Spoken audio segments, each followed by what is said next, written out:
Salam, horas bagi kita semuanya. Sebelum kita memulai pertanyaan daerah kita, mari kita bersaat teduh sejenak.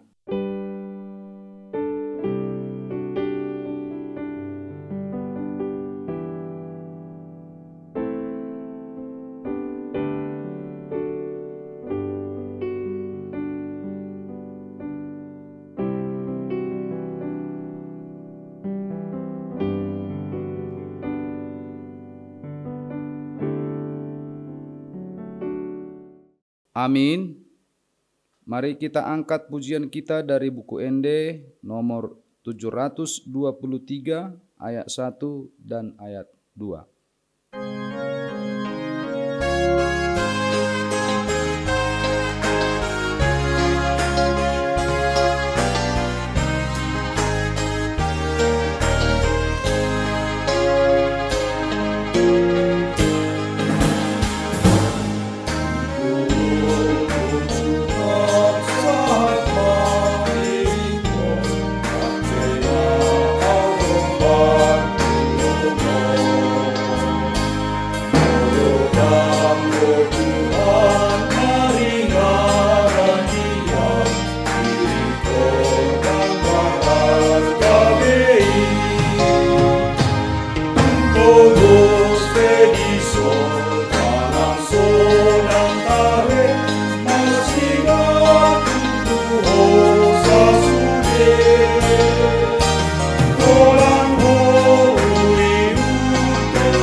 Di dalam nama Allah Bapa dan nama anaknya Tuhan Yesus Kristus dan nama Roh Kudus yang menciptakan langit dan bumi. Amin. Berbahagialah orang yang bertahan dalam pencobaan, sebab apabila ia sudah tahan uji, ia akan menerima mahkota kehidupan yang dijanjikan Allah kepada barang siapa yang mengasihi Dia. Kita berdoa. Ya Tuhan Allah, Bapa kami yang Maha Pengasih, kami berterima kasih kepadamu karena Engkau memanggil kami ke dalam pengharapan yang kekal. Karuniakanlah kepada kami Roh Kudus, supaya kami kuat dalam perlawanan mengalahkan keinginan-keinginan duniawi, dan supaya kami mencari hal-hal yang ada di sorga. Kuatkanlah kami mengalahkan segala kuat kuasa kegelapan yang sanggup menghalangi perjalanan kami menuju kebahagiaan yang kekal. Teguhkan iman dan pengharapan kami, dan tumbuhkanlah dalam diri kami penguasaan diri, supaya kami menang pada akhirnya, pada saat mana kami akan menerima mahkota kemuliaan karena anak-Mu, Tuhan Yesus Kristus Tuhan kami. Amin. Epistel pada pertanyaan daerah minggu ini tertulis dalam Markus 10 ayat 35 sampai 45. Lalu Yakobus dan Yohanes, anak-anak Zebedeus, mendekati Yesus dan berkata kepadanya, "Guru, kami harap supaya engkau kiranya mengkabulkan suatu permintaan kami. Jawabnya kepada mereka, apa yang kamu kehendaki aku perbuat bagimu? Lalu kata mereka, perkenankan kami duduk dalam kemuliaan-Mu kelak, yang seorang lagi di sebelah kananmu dan yang seorang di sebelah kirimu. Tetapi kata Yesus kepada mereka, kamu tidak tahu apa yang kamu minta. Dapatkah kamu meminum cawan yang harus kuminum dan dibaptis dengan baptisan yang harus kuterima? Jawab mereka, kami dapat. Yesus berkata kepada mereka, memang kamu akan meminum cawan yang harus kuminum dan akan dibaptis dengan baptisan yang harus kuterima. Tetapi hal duduk di sebelah kananku atau di sebelah kiriku, aku tidak berhak memberikannya. Itu akan diberikan kepada orang-orang bagi siapa itu telah disediakan. Mendengar itu, ke-10 murid yang lain menjadi marah kepada Yakobus dan Yohanes. Tetapi Yesus memanggil mereka lalu berkata, kamu tahu bahwa mereka yang disebut pemerintah bangsa-bangsa memerintah rakyatnya dengan tangan besi, dan pembesar-pembesarnya menjalankan kuasanya dengan keras atas mereka. Tidaklah demikian di antara kamu. Barang siapa ingin menjadi besar di antara kamu, hendaklah ia menjadi pelayanmu. Dan barang siapa ingin menjadi yang terkemuka di antara kamu, hendaklah ia menjadi hamba untuk semuanya. Karena Anak Manusia juga datang bukan untuk dilayani, melainkan untuk melayani dan untuk memberikan nyawanya menjadi tebusan bagi banyak orang. Demikianlah firman Allah. Berbahagialah orang yang mendengar firman Allah serta yang melakukannya.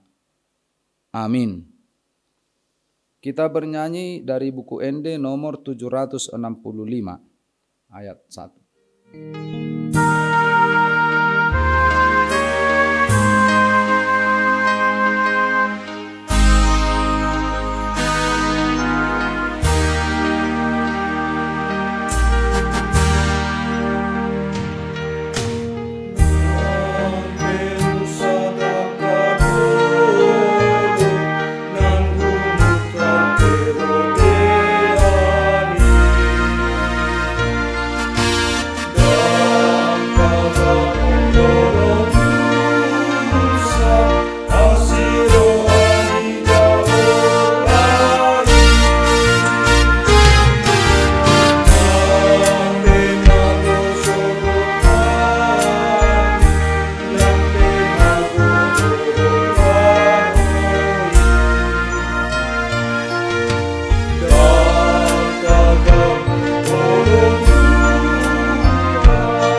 Kasih, karunia, dan damai sejahtera dari Allah Bapa dan dari anaknya Tuhan Yesus Kristus yang menyertai Bapak Ibu saudara-saudariku sekalian. Amin. Bapak Ibu saudara-saudari yang terkasih di dalam Kristus Yesus, firman Tuhan sebagai kabar baik dalam ibadah pertanggangan daerah kita saat ini diambil dari kitab Keluaran pasal 18, dimulai dari ayat 17 sampai ayat 23. Tetapi mertua Musa menjawabnya, "Tidak baik seperti yang kau lakukan itu. Engkau akan menjadi sangat lelah, baik engkau, baik bangsa yang beserta engkau ini. Sebab pekerjaan ini terlalu berat bagimu. Takkan sanggup engkau melakukannya seorang diri saja. Jadi sekarang dengarkanlah perkataanku. Aku akan memberi nasihat kepadamu dan Allah akan menyertai engkau. Adapun engkau, wakililah bangsa itu di hadapan Allah, dan kau hadapkanlah perkara-perkara mereka kepada Allah.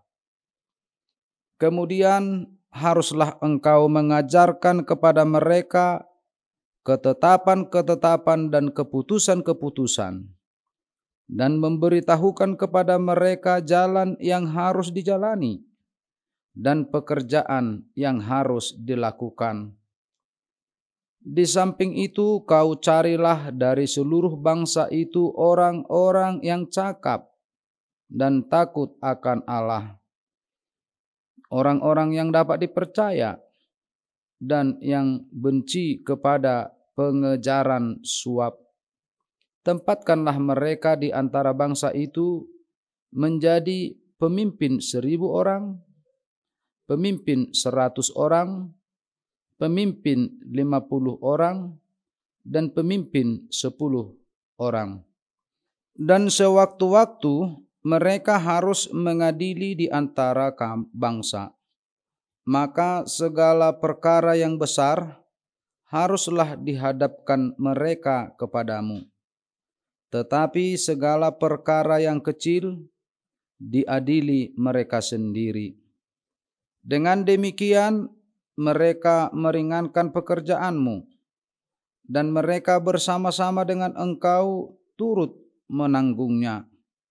Jika engkau berbuat demikian, dan Allah memerintahkan hal itu kepadamu, maka engkau akan sanggup menahannya, dan seluruh bangsa ini akan pulang dengan puas senang ke tempatnya."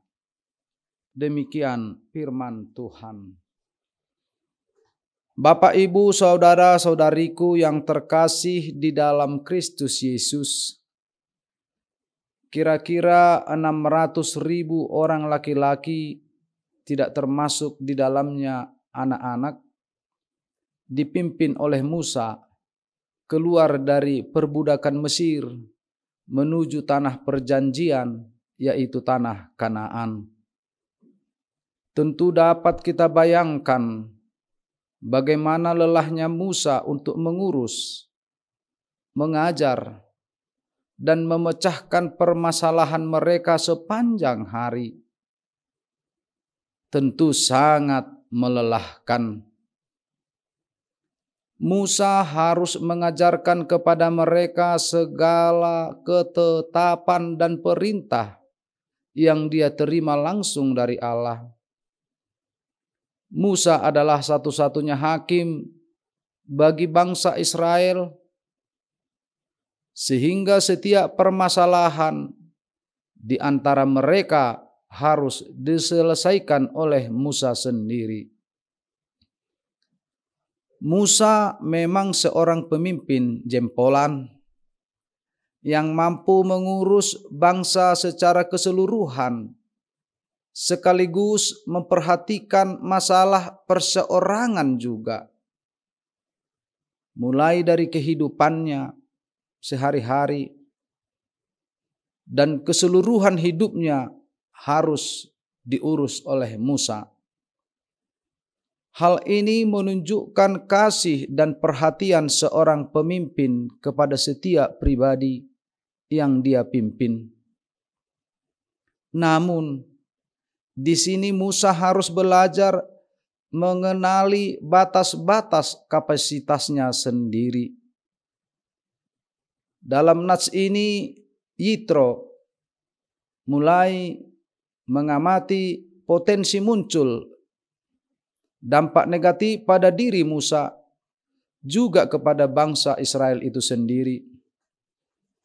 Apa yang dilakukan Musa saat itu terlalu berat untuk dilakukan seorang diri saja. Jika ia harus melayani mereka satu persatu seharian. Orang-orang yang datang mengadu pun akan kepayahan, kesulitan jika harus antri seharian untuk menyelesaikan persoalannya. Karena itu Yitro memberikan nasihat penting kepada Musa. Pertama, Musa mesti terus menjadi jembatan komunikasi dua arah antara Allah dengan bangsa Israel.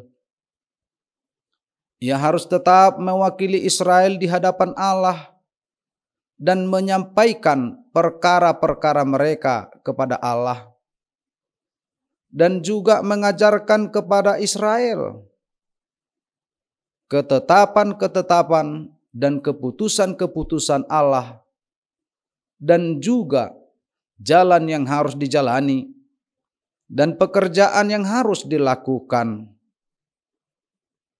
Nasihat kedua kepada Musa dari mertuanya Yitro, Musa mesti melakukan pendelegasian dengan mencari orang-orang yang cakap dan takut akan Allah, dapat dipercaya dan benci suap. Merekalah yang akan menangani kasus-kasus yang lebih ringan. Atas petunjuk Yitro, Musa mendelegasikan tugas pelayanan kepada orang lain.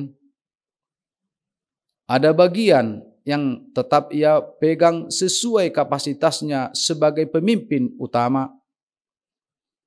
Yang lain ia delegasikan kepada mereka yang memenuhi kriteria tertentu. Orang-orang tersebut perlu diperlengkapi dengan kebenaran firman Tuhan, serta memiliki kualitas karakter yang sepadan dengan tugas kepemimpinan itu.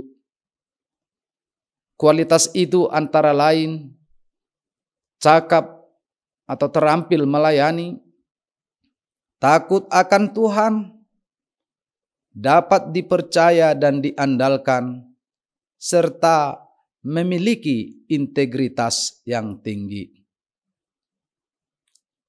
Dari nats ini dapat kita renungkan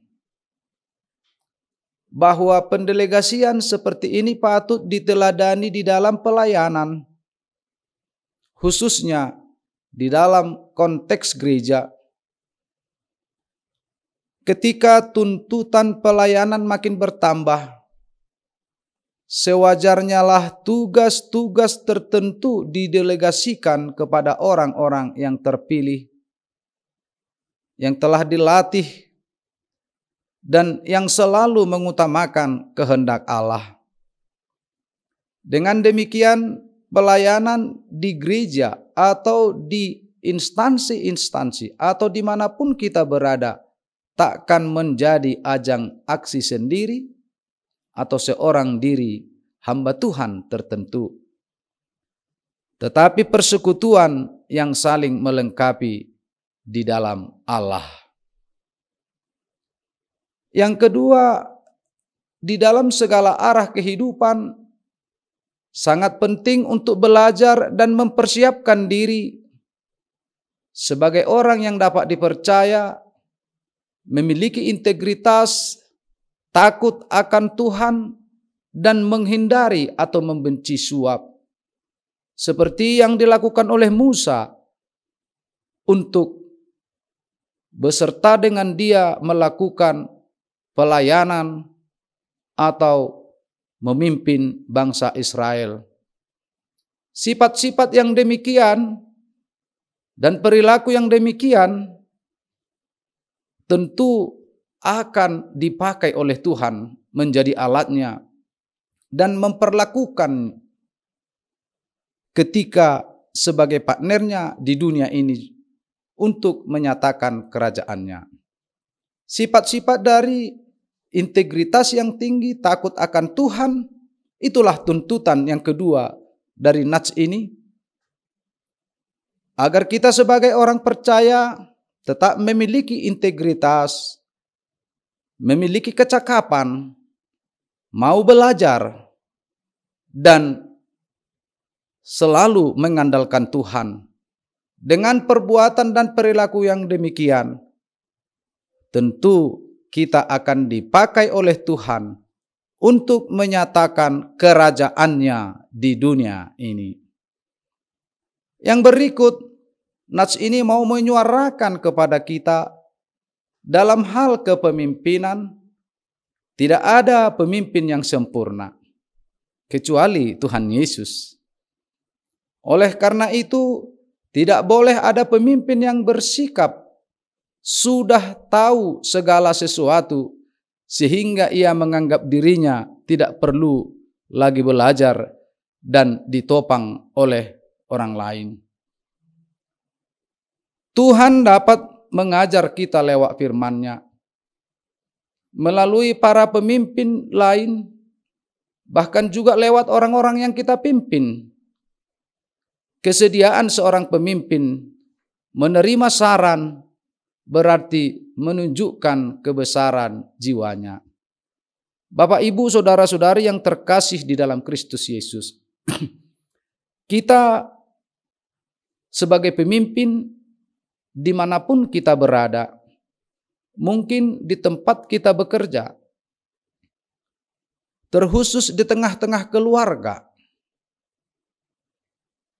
kita harus benar-benar memperlihatkan kecakapan yang dari Tuhan, sehingga anggota keluarga ikut serta memiliki kecerdasan, memiliki integritas yang patut dipuji oleh Tuhan.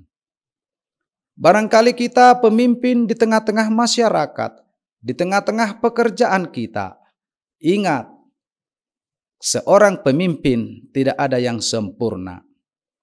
Dia harus mau belajar, dia harus mau berdiskusi, bertukar pikiran dengan pemimpin-pemimpin lainnya dan bahkan dengan orang-orang yang dipimpinnya, sehingga kepemimpinannya memiliki makna yang luar biasa. Ketiga hal ini menjadi perenungan bagi kita, karena di dalam kehidupan kita sehari-hari tentu kita bersentuhan dengan kepemimpinan. Oleh sebab itu, Bapak, Ibu, saudara-saudariku yang terkasih di dalam Kristus Yesus, mari andalkan Tuhan. Mari bangun kecakapan, bangun rasa percaya diri, bangun integritas, dan tetap takut akan Tuhan. Terkhusus bencii suap dalam hidupmu. Karena orang-orang yang demikianlah yang dipakai oleh Tuhan menjadi alatnya. Dengan nats ini tentu kita semakin mendekatkan hidup kita kepada Tuhan. Karena hidup di dalam Tuhan akan memberikan jaminan kehidupan kekal.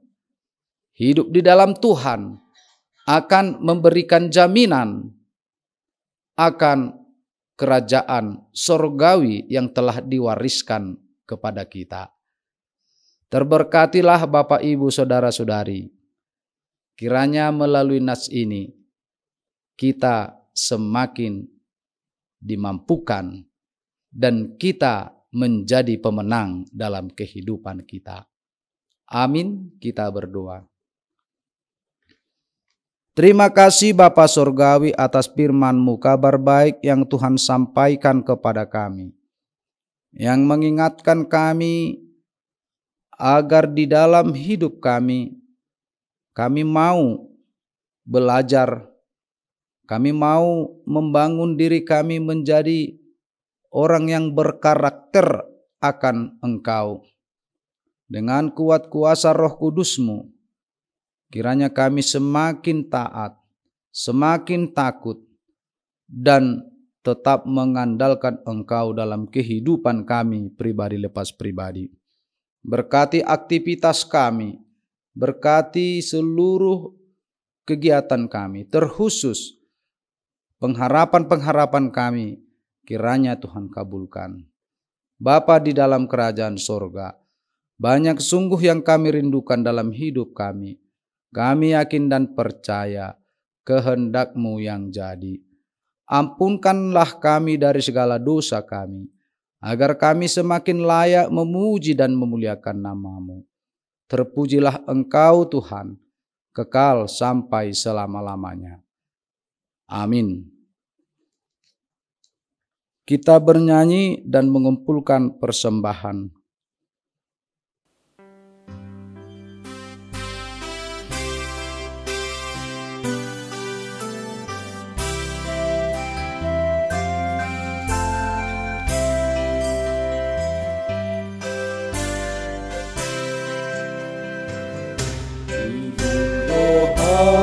Ku Tuhan Yesus, sumber pelukku di Tuhan Yesus, ikut tonoku do Tuhan Yesus, dan oloan sumurun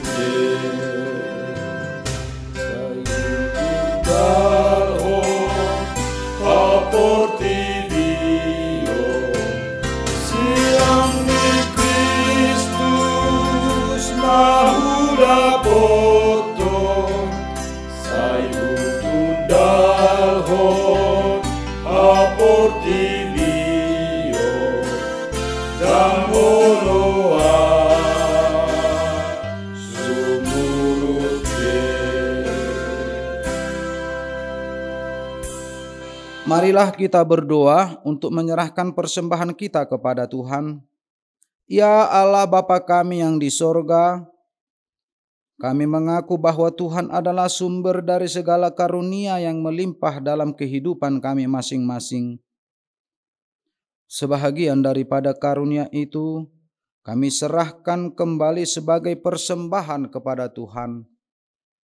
Terimalah dan berkatilah persembahan umat-Mu ini, agar dapat kami pergunakan untuk pekerjaan dan pelayanan kerajaan Tuhan di dunia ini. Bukalah hati kami untuk mengenal betapa banyak berkat dan karunia yang kami peroleh dari Tuhan, supaya kami senantiasa bersyukur kepadamu.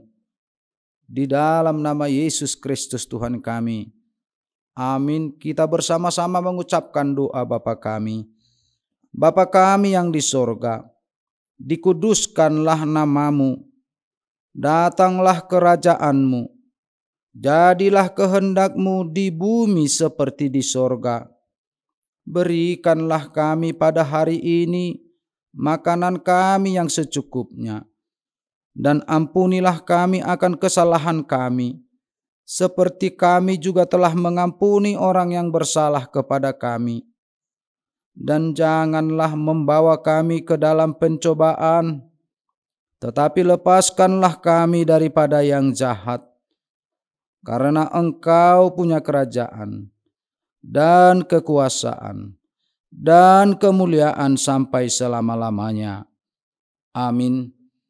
Anugerah Tuhan kita Yesus Kristus, kasih setia dari Allah Bapa, dan dengan persekutuan Roh Kudus yang menyertai Bapak, Ibu, Saudara-saudariku sekalian.